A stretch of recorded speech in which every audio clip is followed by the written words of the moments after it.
Hello प्यारे बच्चों, आज हम पढ़ने वाले हैं कक्षा 4 के हमारा भारत का पाठ भारत की नदियाँ और उनके मैदान।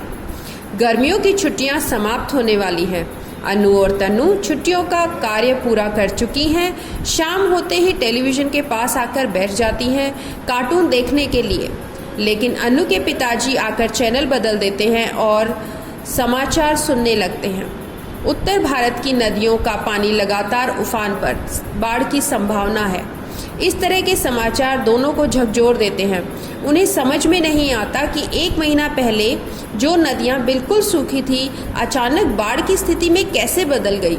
दोनों प्रश्नवाचक दृष्टि से पिताजी की ओर देखने लगी। उनकी उत्सुकता को देखते ही उनके पिताजी ने उन्हें पहाड़ों, नदियों और मैदान के बारे में बताने लगे। भारत नदियों का देश है। इन नदियों का जन्म पहाड़ों या उच्च भागों से होता है।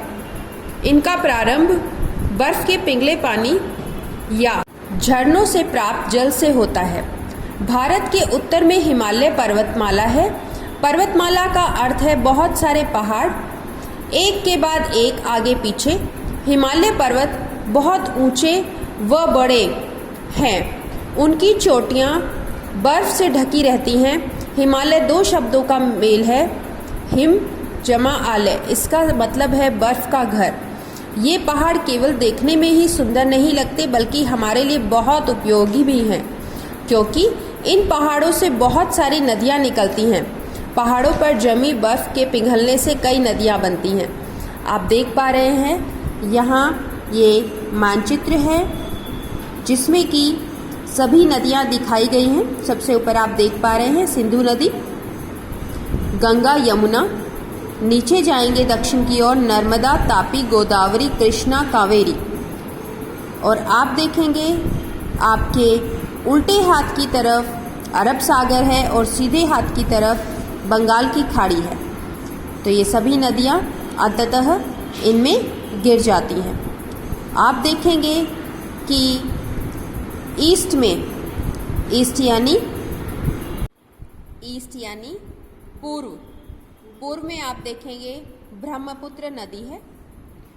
पहाड़ वह स्थलीय भाग है जो आसपास की भूमि से ऊंचा उठा होता है। वहाँ से जो बर्फ जमी है वो लगातार पिघल रही है और नदियों को जन्म दे रही है। हिमानी ऊपर लिखा है नीले एक क्लाउड में, आप देखेंगे। इसका मतलब है पर्वतों पर हमेशा जमे रहने वाली बर्फ नदी के रूप में जब नीचे की ओर सरकती है उसे हिमानी कहते हैं। इंग्लिश में इसे ग्लेशियर कहते हैं।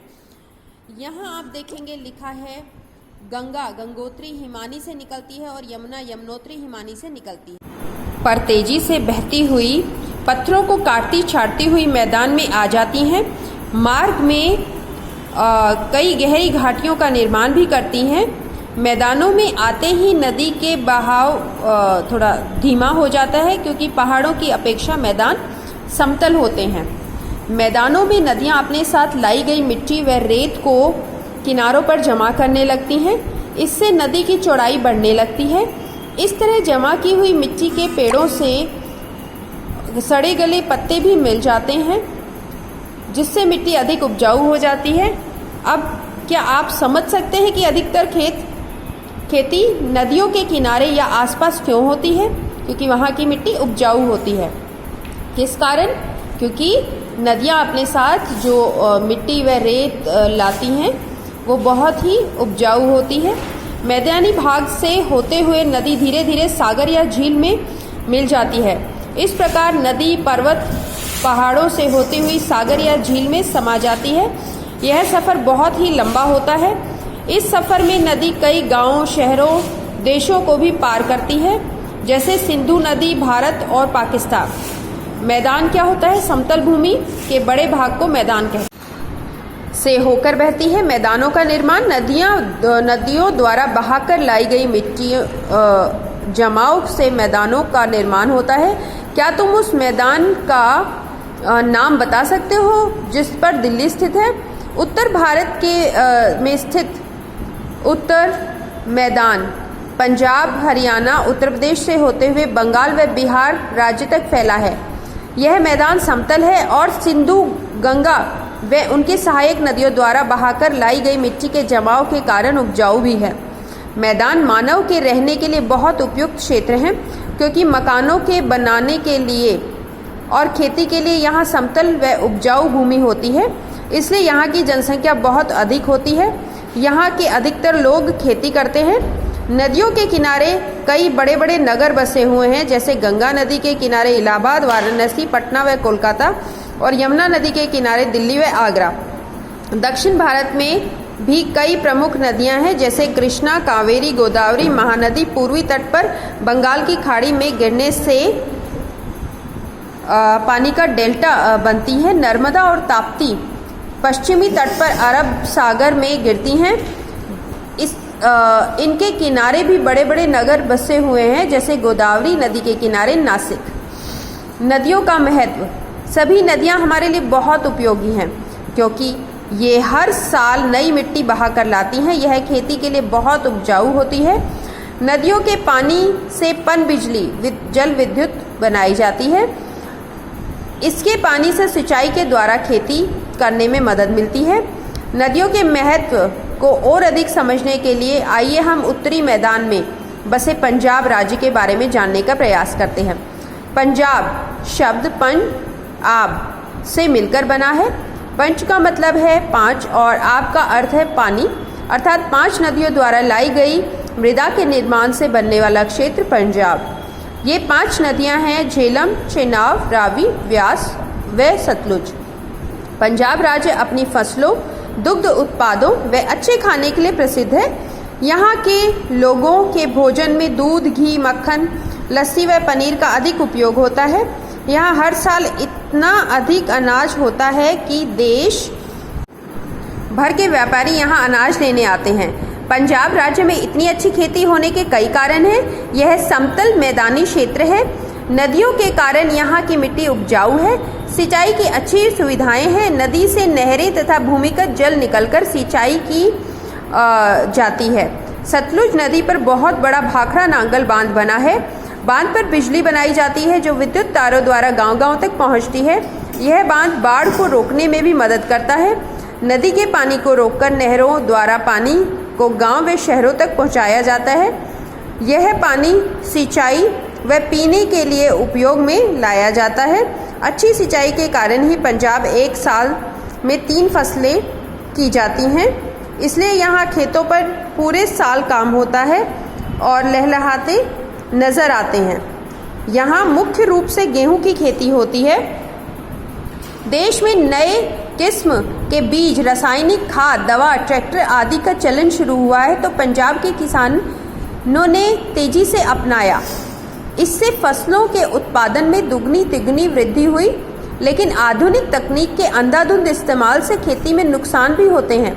बहुत अधिक उर्वरक के कारण मिट्टी खराब हो जाती है।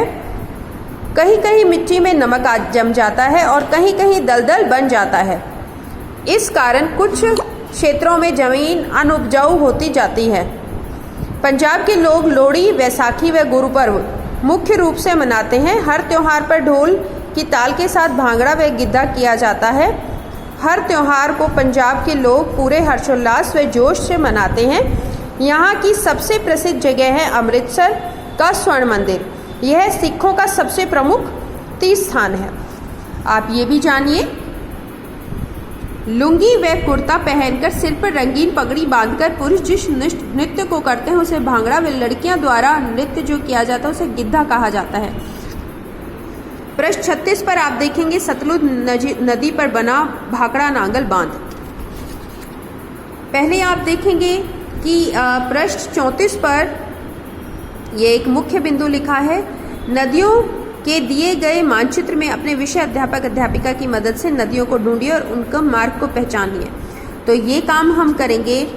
हमारा जो पृष्ठ 31 है उस पे आप देखेंगे कि सभी नदियों की जो स्थिति है मानचित्र में बताई गई है और उनकी दिशा भी साथ में ये देखेंगे आपको बताई गई है, दर्शाई गई है, उत्तर, दक्षिण, पूर्व, पश्चिम। इसकी सहायता से हम इसे करेंगे।